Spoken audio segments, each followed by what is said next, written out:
This is the Fighter Pilot Podcast, episode 117. This week, U.S. Air Force C-17 Globemaster III weapons school graduate and demonstration pilot Courtney Vidt joins us to discuss the strategic and tactical Boeing cargo plane, better known affectionately as the Moose. Taxi down to Romeo, hold short 232 for the extension northwest 90. 75 acres, clear for Elm Airport, take 6 departure, it's Kyle, maintain 4,000. Strap in for the Fighter Pilot Podcast, the internet radio show that explores the fascinating world of air combat, the aircraft, the weapon systems, and most importantly, the people. Now, here's your host, retired U.S. Navy fighter pilot Vincent Aiello. Hello and welcome to the show. That's right, I am your host, Vincent Aiello, call sign Jello, and call sign Voodoo will be along shortly to help us understand the Boeing C-17 Globemaster III.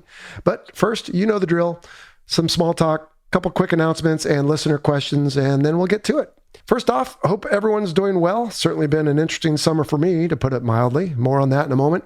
But first, I just want to remind everyone of the many platforms where you can engage with us here at the Fighter Pilot Podcast. Of course, we have a YouTube channel, Twitter account, Instagram page, but we're really active on Facebook, where we feature various enthusiast groups for military aviation photography and scale models, even a trading post where you can buy and sell military aviation paraphernalia. And we have groups for aspiring military aviators, including a group just for our Australian friends. So go check that out. But really, Patreon is the place to be. As a benefit of supporting your favorite podcast on Patreon, you also enjoy benefits from early episode access to exclusive audio and video content. We have merchandise discounts from time to time, monthly Zoom meetups. At the highest tiers, you get merchandise and also monthly one-on-one calls with yours truly, which I really enjoy, and I think the Patreons do as well. So check that out, patreon.com/fighterpilotpodcast. And for those of you who have been supporters for a while, number one, thanks very much. But number two, watch for changes later this summer. We've got some ideas, going to just rejigger things a little bit and hopefully keep it fresh. All right, let's see what's going on. A couple days ago, we released a bonus episode on Tiger Cruises, which was also a tribute to my fallen brother, Rocky. As you know, he passed away in June due to injuries sustained in a motorcycle accident. We're still recovering from that, and I can't tell you how the celebration of life went yet because as I record this, we haven't had it. But the bonus episode there on Tiger Cruises has been a big hit already. And just a couple things. Number one, I guess I probably forgot to mention that this was a pre-COVID activity. Needless to say, some carriers are going out now and not even pulling into port, let alone having Tigers come on board. So we were glad for the opportunity when we had it. Of course, you heard a lot of bantering back and forth between me and my two brothers, and towards the end, you might have heard them giving me a hard time about Navy F-16s. You might remember, if you follow us on social media, that in 2019, when we recorded that, we would post videos or pictures and say Navy F-16s, and people would say, the Navy doesn't have F-16s. And I always had to smack my forehead. In fact, at one point, it led to the writing of one of our musings, which I called The Art of Being Wrong, and explained that, yes, indeed, the Navy does have some F-16s. So that was a lot of fun. And then my brother Rocky's story at the end there about me taking off and going over their heads. Look, I wasn't that low. I mean, he had to hype it up a little bit, but yeah, I went a little bit over their heads. I don't know how low it was, but I didn't get in trouble. And if he's got video of it, it couldn't have been that hard to find. I don't even know what happened in that video. I should ask his wife there. But anyway, yeah, we had a lot of fun with that. And I hope you, like I said, enjoyed that tribute. We certainly do miss him dearly. And, I just want to point out that maybe on the next episode, I'll talk about the celebration if there's something remarkable to mention. But after that, I don't plan to drag it on and on. We want to get on with the healing process. You want to get on with military aviation. There's no doubt I'll miss him the rest of my life, but we're not going to change the course of the show and keep bringing it up if we can help it. All right, we have two listener questions, but they come from the same individual, Hugh Campbell. His first question is, in an aircraft with more than one crew member, a pilot, co-pilot, navigator, etc., what repercussions/actions or difficulties might occur if a higher-ranking non-pilot officer gives a direct order which conflicts with the pilot's actions or decisions? So if you're going to say a non-pilot there, Hugh, you're really talking about a passenger. boy, this came up a long time ago. And if I remember correctly, if it is a line officer, as we would call it in the Navy, that it means like a warfighter, a pilot, a surface warfare officer, a SEAL, but not a supply officer or a chaplain along those lines. If they direct you to, hey, we need to go land over here, or you need to do this, as long as I recall it, as long as it doesn't conflict with the safety of the aircraft or all on board, then you're obliged to follow it. But if it violates any sorts of rules or the rules of engagement or just due diligence from safety, then even as a junior ranking pilot, you are authorized to ignore that order and you can settle it on the ground afterwards. But yeah, that was one of those things I remember learning about in flight school. And then in 25 years and almost 4,000 hours, it never came up. Of course, a lot of my time was in single seat jets, but I don't know of any stories where that's been an issue. Hugh's second question is, given the nature and uniqueness of aircraft, quote, attributes, are there definitive measures taken in case of an aircraft accident to ensure that the tech secrets don't end up in the wrong hands? And Hugh gives the examples of SR-71, Super Hornet. I would add to that F-22, F-35, F-117. And in fact, Hugh, you might remember when Robson was on, they talked about an F-117 crash not far from Bakersfield, where they quickly ran over and tried to command the scene so other looky-loos didn't get there and say, wait a minute, what is this? And in fact, then they had some subterfuge. I forget what kind of airplane it was, but he said they had parts of another airplane that had crashed that they strewed around, I guess, whatever, the accident site to make it look like there was a different airplane than it was. Now, clearly, if something crashes in the ocean, I think this was the case with an F-35 early on. Of course, we'll send out rescue ships to try to get the wreckage before any of our adversaries do. And if you are, God forbid, shot down over enemy territory, well, then they might try to either blow it up with another aircraft, or they might send special forces in to get rid of it, or they might just decide, you know what, okay, I guess this is it. There's nothing we can do anymore.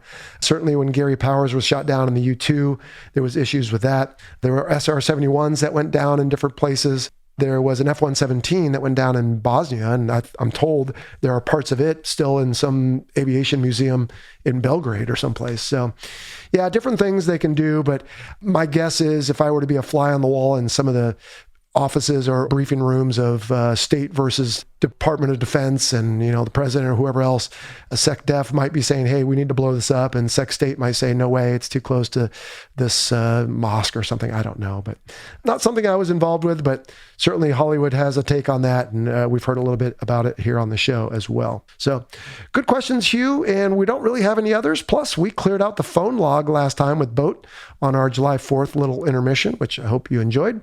And yeah, that was just a good way to kind of get back at it. Boat's been covering a lot of the weight here, which is wonderful.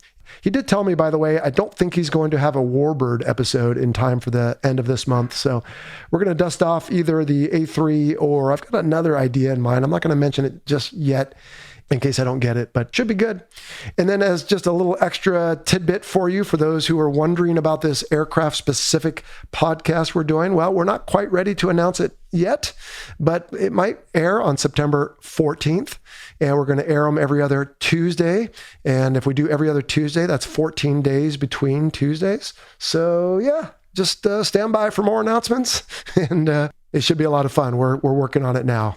All right. Well, hey, it's time for the feature episode on the Boeing C-17 Globemaster III with Voodoo. But before we do, you know, she did such a good job with this interview that I don't really have any notes or any follow-ups. So in the interest of getting on with things going on here with family showing up today as we get ready for this weekend, which will, by the time you hear this, be in the past, I'm going to just let Voodoo take it out because she did a great job. So that said, some of the cleanup we normally do, we want to thank our newest Patreon strike leads, Jason Chen and Matthew Rutch. And we have two new mission commanders, Daniel Biauke and Lowell Handy. And you might have heard Daniel's name before. He promoted up from strike lead. Thanks very much. And thanks to all of our supporters. Also, we want to remind you that the views expressed in this presentation are the personal views of myself and my guest and do not necessarily represent the position of the Department of Defense or its components. So with that, let's get to the C-17 with Courtney Vidt. All right, today on the Fighter Pilot Podcast, we have our first true cargo plane, the C-17 Globemaster III, and here to help us understand it is Major Courtney Vidt, call sign Voodoo from the United States Air Force. How's it going, Voodoo? It's going really well. How are you doing? I'm good, thanks. Let's see, you're up in the Pacific Northwest. I'm down here in San Diego. So the same time zone, that worked out. But yeah, you were kind of a challenge to get a hold of. You've been keeping pretty busy, I guess. Absolutely. I've been flying around doing a couple of air shows and then a couple of training events and exercises in the area and all over really the United States. So I've been pretty busy, but really happy to be here. Good. And then you flying still currently the C-17 or are you doing something else? No, I am still flying in the C-17. Been flying the C-17 for almost 5 years now. All right. Well, we'll get to the C-17, but let's start with a little bit more about you. Where are you from? Where'd you go to school? And what have you done so far in the military? I am originally from Vacaville, California. Grew up a military brat. From there, I went to the Air Force Academy, graduated in the class of 2011, went to pilot training at Vance Air Force Base, and then proceeded to stay at Vance Air Force Base for another couple of years and was chosen as a FAPE, which is a first assignment instructor pilot. Mm-hmm. I flew the T1 out there, and then I transitioned into the C-17. I like to say that I got my first choice out of pilot training. It was just 3 years later because I requested to fly C-17 up at McCord, which is in the Pacific Northwest near Seattle. And that's what I finally got stationed at. So I've been flying the C-17 up here since then, about 5 years now, and have loved it. I've gone through all of the upgrades. So I am an aircraft commander, an instructor pilot. I am also an airdrop aircraft commander. So we like to affectionately call those pilots ACAD, as well as a weapons officer. I graduated from the class of 20 Alpha for that. Wow. Well, the fact that you commissioned in 2011 makes me feel old because I was already in 05 by then. But all right, so you've been at it, let's see, I can do my own math, about 10 years, right? And you said you just pinned on Major? Indeed. Congratulations. All right. Thank you. Well, so the C-17. Now, first off, the Globemaster III. I hate to admit it, I didn't realize there was a 1 and 2. Yes, it is essentially the third of its kind from its naming source, but its predecessors really didn't share its same exact mission set. We are the offspring of the C-141, so we replaced the C-141. And we're kind of a cross breed between a strategic aircraft as well as a tactical aircraft.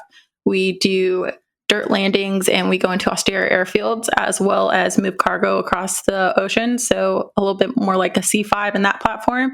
And then with our tactical airframe, we're a little bit more like a C-130. So we're a crossbreed. And so is that why it makes sense for the Air Force to keep all three? Because each of them has probably slightly different capabilities or maybe limitations? Absolutely. Yeah. Well, we had the AC-130 on, so we haven't had, like I said, a full proper cargo plane. So this will be good. Learn a little bit about this thing. And I did get a ride once. You guys gave me a lift from, I think I was in South Carolina before I moved over to Afghanistan. So caught a ride with you guys and went up and had a chance to check out the cockpit. It actually looked really nice. It's a very spacious cockpit. We have room for 2 pilots to operate up front, and then we have 2 additional crew member seats, the left and the right. So they sit right behind the pilot and right behind the co-pilot. We can use them if we have extra air crew or people riding along can ride up there too. But it is a really awesome aircraft to fly. Our basic crew is 3 people. No kidding. It is a pilot, a co-pilot, and 1 loadmaster. Wow. And then we can fit augmented crew members. I was on a crew just recently that had up to 12 people on the orders doing different jobs. So it kind of just depends on the mission set, how many people are on board. Okay. Well, we got a little ahead. So what can you tell us about what became the C-17? In other words, not a well-asked question, but what was the requirements in the beginning for what became this aircraft? The requirements essentially from the beginning is they needed a longer range aircraft to augment the strategic airlift portion, as I kind of talked about with the C-5. Mm-hmm. But at the same point, they wanted an aircraft that could have the tactical capabilities of the C-130. They wanted something that was able to carry M1 Abrams tanks for the Army, because we work specifically with the Army a lot, as well as do something that can actually replace the 141 and carry strategic cargo across the ocean or to different areas, maybe like Europe or the Middle East. So in that regard, what does the C-5 do that you can't? Is that even a fair question? In other words, I assume you can't carry it as much, but is it just that if they need something moved from one place to another, they might call a C-5 or they might call you? I'm not even sure how to ask that. That it's a great way to ask. I would Okay. almost say, what can we do that the C5 cannot? Okay. Because that is what our mission set really is. So if they need a very big piece of cargo, say such as an aircraft or even a larger helicopter, more than likely they will put that on a C5. But what we can do is we have a very similar lengths, like leg lengths, that we can go the same distance as a C5, but we can also go further in country if you want to austere airfields or airfields that could not allow the capabilities of the C5 because of their massive size. Yeah. So smaller airfields, shorter runways, that is the area that we can go. So instead of bringing it over on a C5 and then possibly cross-loading onto a C-130, a C-17 can take it the entire way. We also have the capability to air refuel. So our leg lengths then can be extended at that point. So when I was in Bagram, I remember C5s coming in and out of there. I know a lot of the outlying fields around Afghanistan had C-17s, and I don't remember if C5s could go elsewhere, maybe Kandahar. But so the point being is you don't need quite as maybe wide or long runways, or maybe not quite as thick concrete, perhaps. Exactly. The C5 actually, because of its wheel structure, is able to land and spread its weight out differently than the C-17. So there are some places that it works better to send them than us. But what we can do is we can stop on shorter distances than they can. Okay. So those small little airfields around Afghanistan that you were talking about, those are perfect for sending C-17s and C-130s in. But then unlike a C-130, which is going to be somewhat limited in altitude and speed, once you guys get up, I'm guessing you can get a little farther, a little faster than a Hercules. Absolutely correct on that one. Cool. Talk to me about the variants. So our variants itself, we are just the C-17A. There is only an A model, but we have different block variants. So currently we're on block 21. Okay. And then we're looking into block 22, 23 upgrades with it. Our tech orders even have up to block 24. Right now, the common crew is flying the block 21 variant out there. So you can see we haven't been along as long as the F-16, who is way up there in blocks, but our block variants are up there. We have extended range tanks as well. Some of our aircraft have those, some of them don't. It helps us with those legs that we were talking about, going to different locations, being allowed and able to fly in the air longer at that point. Those are additions that were added into the C-17 starting in about the early 2000s, 2001, I believe. And so are the modifications on these later blocks mainly either structural or wing and fuel, or because the C-17, as I understand, IOC'd in 1995. So I have to think the cockpit is already pretty modern, or have there been some upgrades for the pilots? There's definitely been upgrades for the pilots. Yeah. The cockpit is one of the upgrades that I speak of right there. Okay. So any of the block upgrades usually has to do something, at least one portion of it with our mission computer will be updated, or some sort of avionics upgrade will occur as well. It rarely is an actual structural upgrade for the jet. Okay. Thought I'd read something about like a bigger fuel tank or wing or something, but I'll have to go back and check that out. No, you're absolutely correct on that. That was the extended range tanks that I talked about that's right. in Yep. 2001. Yeah, that's when those were added. They definitely help our mission set immensely, but not all of the aircraft in our inventory have them. Yeah. Well, over 100 episodes, you think I'd be a better interviewer by now, but sometimes I'm thinking about what to ask you next and not actually listening. So You're bad on absolutely me. good. All right. Let's see. So that's variants. How about proliferation? Who else flies this besides the Air Force?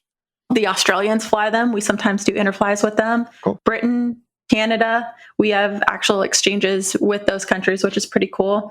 We've also seen them in India. Qatar and Kuwait have them. So you'll see them out in the Middle East as well as the UAE. However, I don't see them fly those as much, but I haven't been out there for a little bit. And then some NATO from the U.S. Air Force has it. So we're kind of a little bit everywhere around the world, you could say.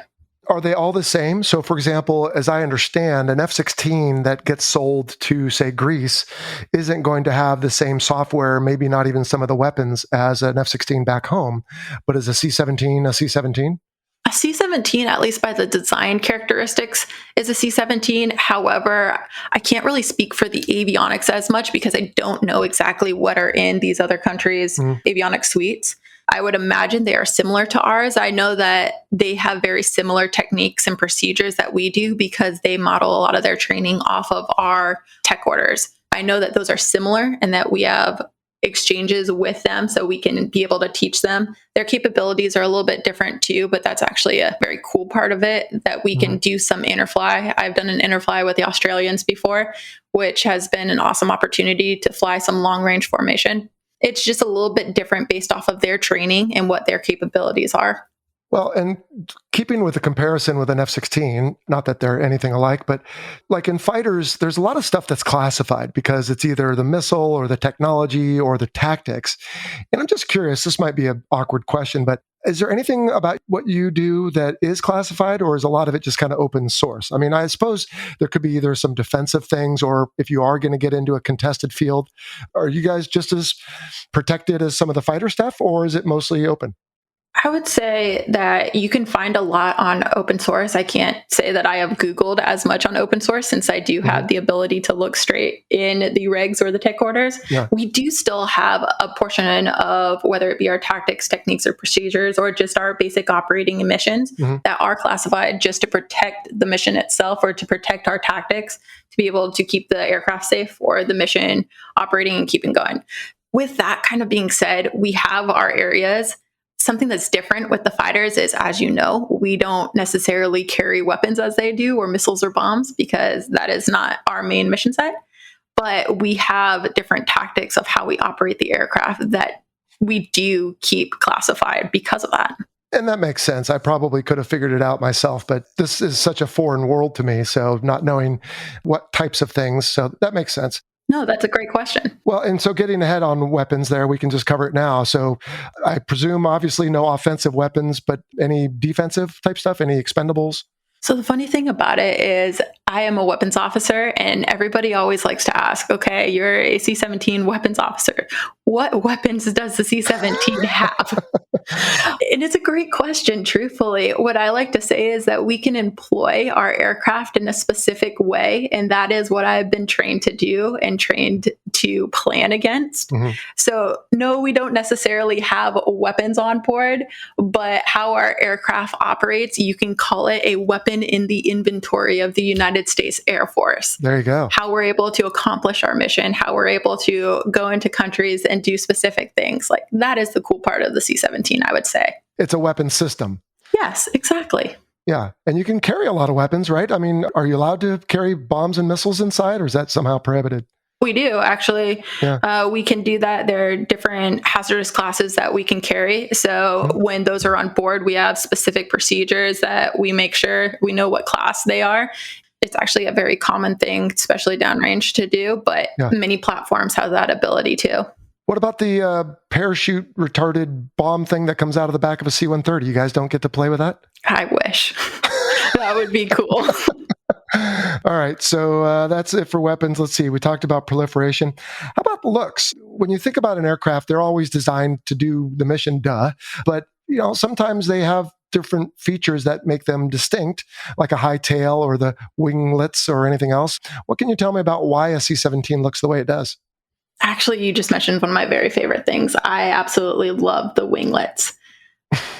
They're really awesome. They're a characteristic of the aircraft that makes it stand out as a C-17. It makes it a little bit more aerodynamically sound. So instead of having very long wings to be able to help with our lift, we have the winglets, which is a great aerodynamic design and allows us to have the same benefits of having longer wings, but it creates a shorter wingspan for us that allows us to get downrange into those austere fields that I was talking about. It's also very identifiable on our aircraft. You can tell our silhouette and immediately know it's a C-17 versus C-5 or a C-130 that don't have those. Yeah, I mean, in some ways, it looks, dare I say, luckily we're remote here, so you can't punch me, but I mean, it does kind of look like a C-5, right? A high wing, a T-tail, it's very big, but obviously, like you said, the winglets. And to me, the C-17 just looks, for its size, like the fuselage is a little, I don't know what to call it. I don't want to be insulting, but like a football. It's like very compact kind of.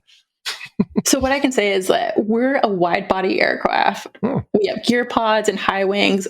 What that allows us to do is it maximizes our internal cargo volume. The fuselage, as you talked about, like the slanted aft fuselage, accommodates the door and the ramp that allow us to unload the cargo. The high wings that you mentioned in the winglets are designed specifically for that high lift capability and fuel capability. The wing is beefy, it maximizes the lift, and the winglets reduce our induced drag while decreasing our overall footprint. We're effectively 175 foot square. Nice. The winglets have a super critical airfoil that are swept. So we have swept wings to improve the transonic performance and to give us a decent high-speed capability. The massive external blown flaps. So if you ever watched a C-17 land or watched a C-17 demo, you'll watch their flaps come down to the full flaps. Those go behind the engines and allow us to use a powered lift configuration. What it does is it augments the airflow over the wings with the engine exhaust, allowing us to fly slower without falling out of the sky, if that makes sense. Yeah. So in other words, normally a wing is generating lift because it's moving through the air, but in this case, the air coming out of the engine, which is faster than the ambient air, is creating some lift for you. Exactly. How about inside the cargo? You talked about being able to carry an M1 tank.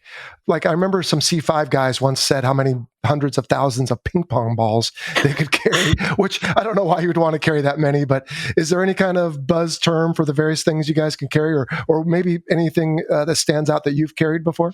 We can carry up to 102 jumpers, and cargo payload wise, we can carry 170,000 pounds of cargo. Wow. And with that amount, we can actually put it on an airfield less than 4,000 feet long, which is really something that stands out in my mind.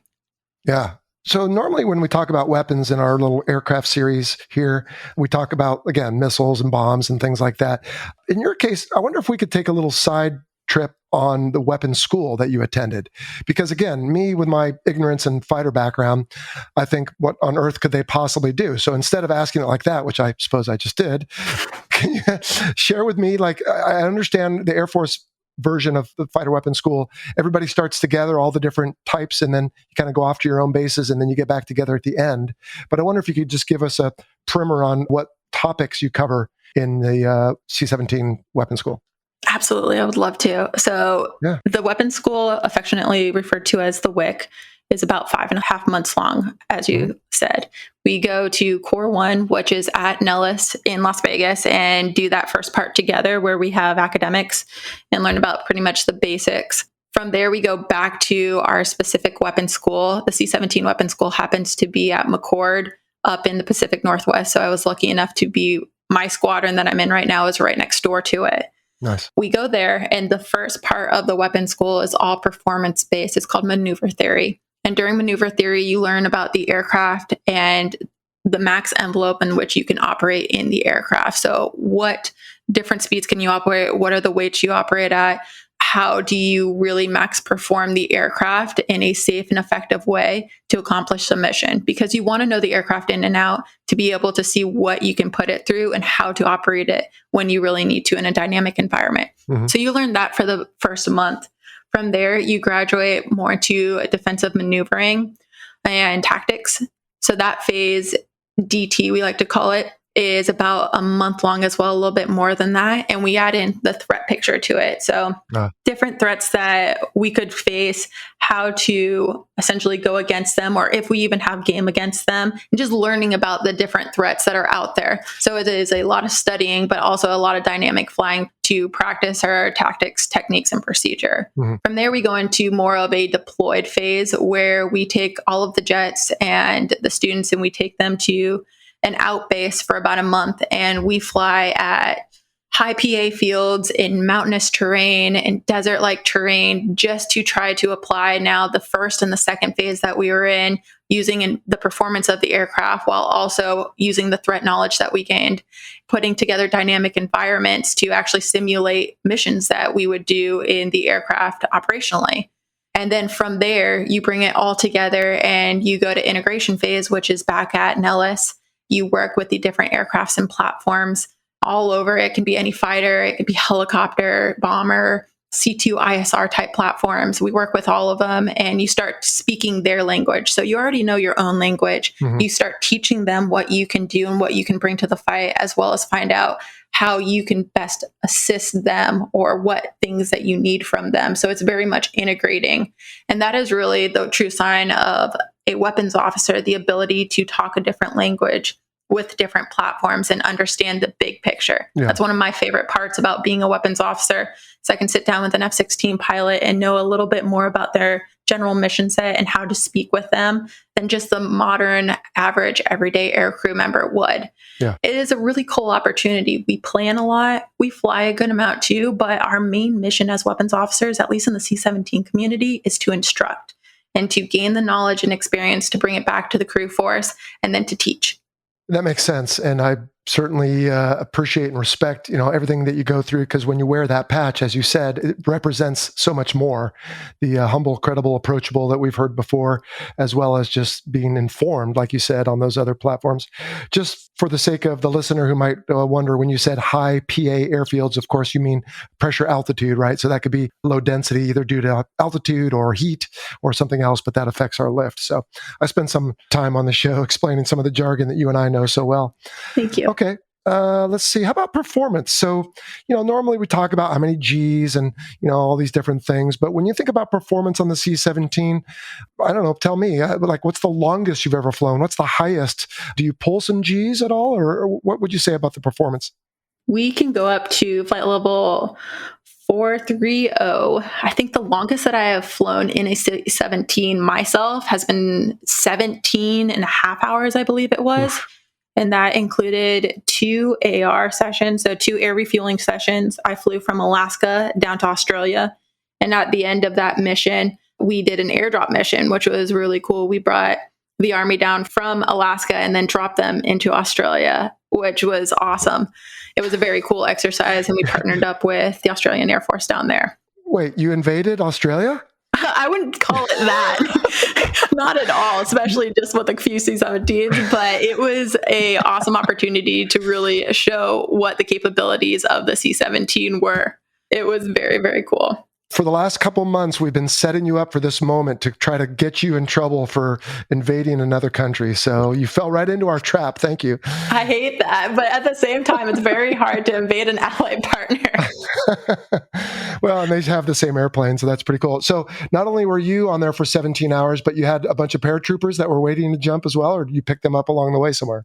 They were there the whole ride with us. Oh, I have a lot of respect for them. They got on the aircraft and they had to sit there through 2 ocean crossings and 2 air refueling missions. And at the end of it, they got suited up and then jumped out of the aircraft. So utmost respect to them. My goodness. You also talked about Gs. Yeah. Now, some people have the notion that heavy aircraft can't pull Gs. I'd like to dispel that right now. We can pull Gs. It depends on our configuration, but in a clean configuration, we're capable of better than 2.5 Gs. So it's not as much as the F-16 with their 9 Gs, but I mean, we can do something. But for a big airplane, that is impressive. I mean, that's a 70-ish degree angle of bank or something? Yeah. I mean, that's important. It could, but I mean, that's just flat up with 2.5 Gs. We can go straight vertical with that as well. So. Oh, wow. How about speed? What's the fastest you've ever seen, either knots or Mach or whatever you use more?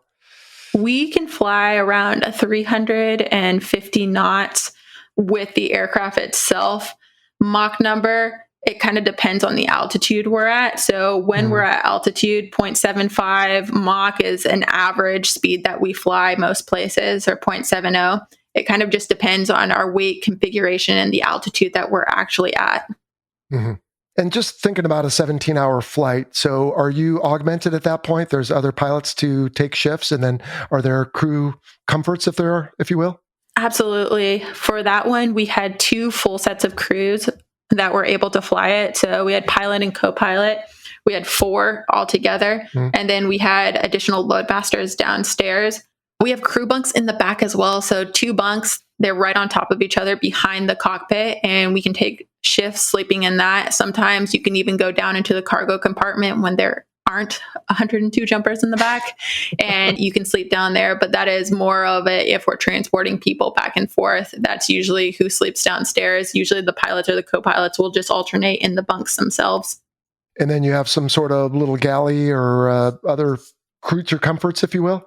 Absolutely. We have a latrine in the aircraft, so it is one of the nicer features of the C-17, as well as an oven, a hot pot, a refrigerator. I really cannot complain about our aircraft because we have some really wonderful amenities that are provided and that make it a lot easier to do those long 17-hour legs or 13-hour nonstop on a single tank of gas. Well, and I'm sure we had Rico on the show, 3-time MiG killer in Desert Storm, and after that, and I think he said flew 20 hours in an F-15. So by that standard, yeah, being able to get up and have a bunk and a place to eat and relieve yourself, even just stretch out, is obviously a fantastic feature compared to a fighter. Absolutely. I have the utmost respect for fighters, and especially for their ocean crossings, their long legs, refueling. Ugh. I don't know how they do it, and I am so impressed that they do it. What's it like to refuel in a C-17? I mean, it's different between Air Force and Navy anyway, but is it still rather difficult to hold a big airplane so close to another big airplane? Or is it a non-event? So I would say the bow wave of the C-17 causes a little bit of issue. It depends on the platform that you're refueling against. The 3 platforms that we normally refuel against are the KC-135, the KC-46, and then the KC-10. Okay. Each of them give their own levels of difficulty. In my personal opinion, I think the 135 is a little bit more difficult to fly against just because of where their engines are located on the jet. It's a little bit smaller of an aircraft as well. So as you come up behind the aircraft, your bow wave kind of pushes into them. You have to watch that because just the slipstream of the boom where you sit behind them, it makes it a little bit more difficult. The KC-10's engines almost put you into a nice little zone right behind them that you can rock back and forth and essentially go up to the boom and stay in that general vicinity. I've refueled against the KC-46 as well, and that is a dream aircraft to refuel against, at least for the C-17. Yeah. It is a very stable platform. You just come right up to it. It is very, very nice. Wow. Now we're up to the part where I normally ask about strengths and weaknesses. And again, it's not a fighter. It doesn't need to be. We need cargo aircraft. But when you think about the C-17, tell me like what your favorite feature is about it. And then for weaknesses, the way I put it these days is if there was one thing that you wish they would fix and for whatever reason they haven't, what is it? So I don't know. Or you could just go with something else, but that's a start. Absolutely. One of the greatest strengths of the C-17 is our multi-performance role of the aircraft. When I say multi-role, I mean the fact that we are strategic. We can go and take cargo from the United States over to different countries or just around the United States. We have those long legs that enable us to do that. And the cargo that we take can be anything from helicopters. We can be a flying hospital and take emergency patients to different places. Those are some of the most rewarding missions, to be able to take a critically injured person and bring them to a safe area where they can get the care that they need. We can airdrop, do humanitarian relief to places that you can't necessarily land an aircraft, but we can carry the things that need to be like taken to that location and then essentially open up the back and let them out, which is an amazing opportunity to just have that ability to reach all places in the globe. I guess that's one of the reasons they might call us the Globemaster in that sense. The weaknesses, I really wish the entire crew set, the air crew of the C-17, had the capability to fly all of the missions. It's hard because we are both strategic and tactical. So therefore we have to train for everything. Not all of our crew force is airdrop. It's a specialty mission that's only assigned to some of the bases. It's almost like driving a sports car without actually fully driving the sports car to its max performance. That's how I look at being an airdrop pilot. I'm able to open the back and see a different side of the C-17's capabilities that some of my brethren at different bases don't get to participate in. And maybe they're okay with that, but I just think it's such a cool aspect of our aircraft. Well, if we can, real quick, what's different about it? So for starters, is the C-17 pressurized? I assume it is. So then you have to obviously slow down. You have to get to the right altitude, to the right spot. Maybe you have to do pressurized. But what makes that particular mission so different? So you just mentioned a lot of it right there. Yeah, I'm a quick learner. Very much so. There is portions of it that you need to, so you're trying to get usually a specific spot in a specific time. And we like to call it time over target. And in order to do that, you usually work it backwards. Sure. And you figure out, all right, what airspeed do I need to do this airdrop at? And it might vary from 130 knots, which is normally our personnel airdrop speed, to 145, which might be heavy equipment type speeds. And so you're like, okay, I need to slow down to that airspeed over this location. It takes this long to do that. So you're working the math backwards at that point. And most of it's very simple math. And then you have to figure out what altitudes you're going to be at based off of what parachute is dropping, whatever you may be dropping. and then work that into the equation as well. We're usually below 10,000 unless we're doing a higher altitude drop. And a higher altitude drop is usually personnel if we're going to do that. And it's specialized trained personnel. So you're working all of those things backwards and you're trying to get that time over target. And the cool part about airdrop, and I think this is probably why I like it the most, is that airdrop pilots are formation qualified pilots. And so you usually have at least one other jet up there with you, which makes it a lot more fun. Just being able to work with another jet, having them in the equation, getting to fly formation with two massively huge aircraft within 2,000 feet of each other at times.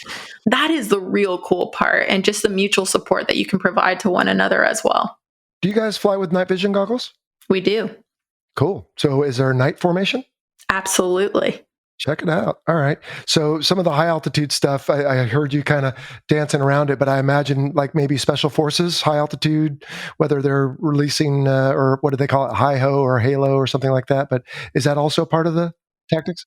It is part of the mission set as well. And we actually train to that. So that's one of the aspects that we train to, whether we have personnel on board. Sometimes we go out and train just with ourselves, not having any users in the back, and depressurize the aircraft, get to those higher altitudes, have to wear oxygen masks while we're at higher altitudes, just to be able to perform that capability and to be proficient at performing a capability. Yeah. So each time, you did mention it before, we are a pressurized aircraft.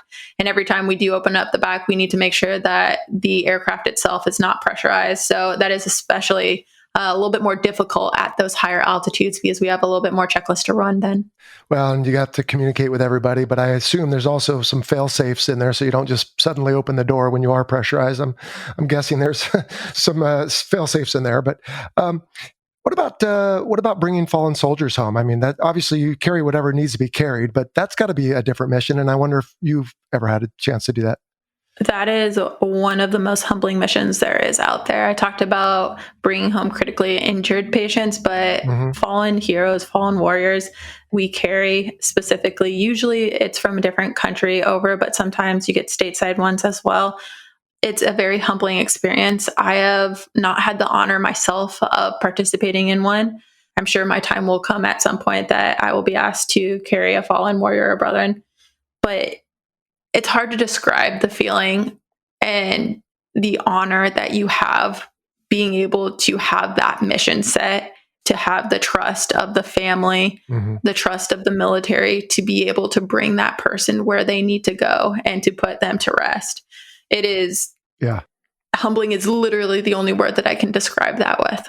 Oh, I totally agree. I had a chance to do that in my civilian capacity as an airline pilot. I was actually thrilled because I thought this is an honor. And I was wanting to make the PA announcement and I was trying to be a little coy about it with the captain and he ended up doing it. But I'd thought about what I wanted to say and try to make everyone impressed. But obviously they see the accompanying soldier there or whatever service member in the full dress. And it's just one of those things. Obviously you don't wish for it, but obviously it does happen quite a bit, at least in the last 25 years in the war on terror. So just to be able to do that. When you do that though, in a C-17, do you get a certain call sign, I think too? Is that right? The call sign varies, but you do certain custom and courtesies. Okay. So how they load the individual onto the aircraft, where they sit, the flag that's draped over, usually the casket if there is one, how they're taking off the aircraft. There are specific things that the crew does just to pay homage and tribute to that individual or the group of individuals, if it might be. Yeah. Well, Voodoo, where has the listening public seen the C-17? Obviously, you see it every day, but not everybody lives in this world. So is it at air shows? Is it in the news? Is it in movies? Where have we seen this? First off, probably have seen it in different movies. We were in Fast and Furious 7, Man of Steel, American Sniper. One of the big ones is Transformers.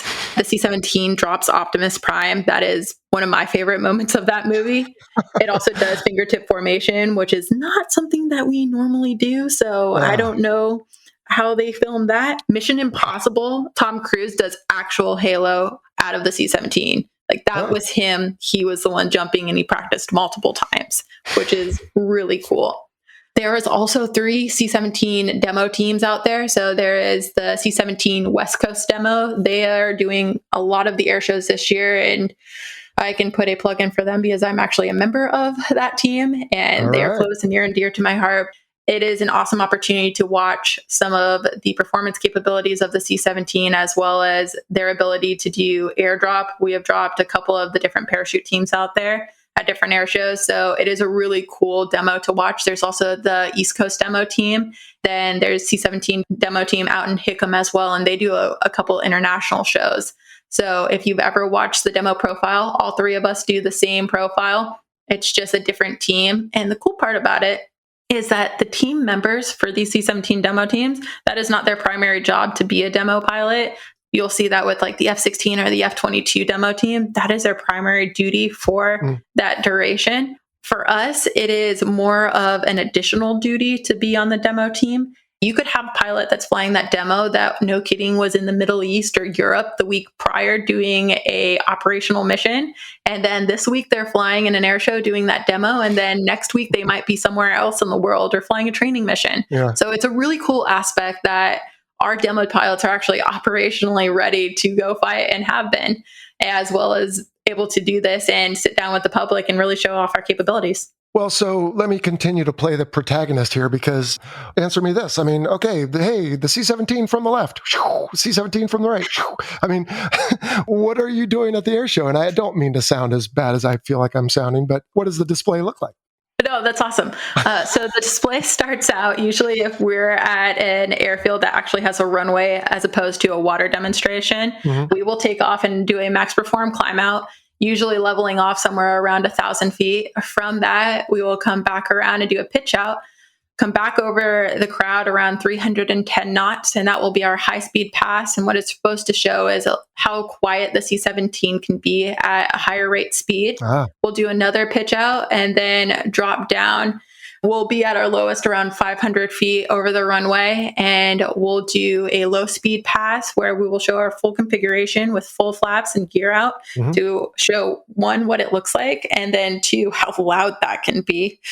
From there, we will go back out, do another pitch out, come inbound. We'll do a 360 over the field, pretty much to show our turn radius, and then come back in for our landing. I think the landing is probably one of the coolest parts about it, because we will land and do a short field landing, max performance at landing, as well as immediately go into a straight backing. So we will stop the aircraft and just start moving backwards, which is really cool to see. Wow. How do you do that? Is there a little camera up there, or does the loadmaster lower the ramp and he's talking to you? Or so usually, camera, man, you should tell them about that. Would be wonderful. The loadmaster opens the troop doors or the ramp. They can look out, and the loadmaster is the one that really tells us the left and right, because we can't see out the back. And then we control the speed at which we are backed with. Yeah. Well, come on, cameras, or whoever's in charge of the budget. Let's get some cameras in there. No kidding, right? All right.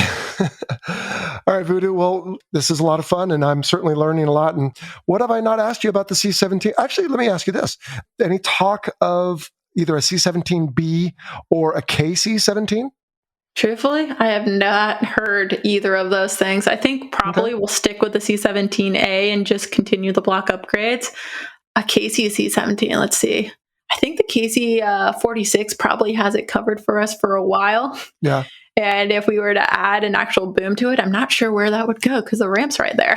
Well, I'm thinking Navy style here. Come on, you could put a couple wingtip warp pods, I think they call them, right? And Navy and Marines could come up and get some gas. Yeah, baskets.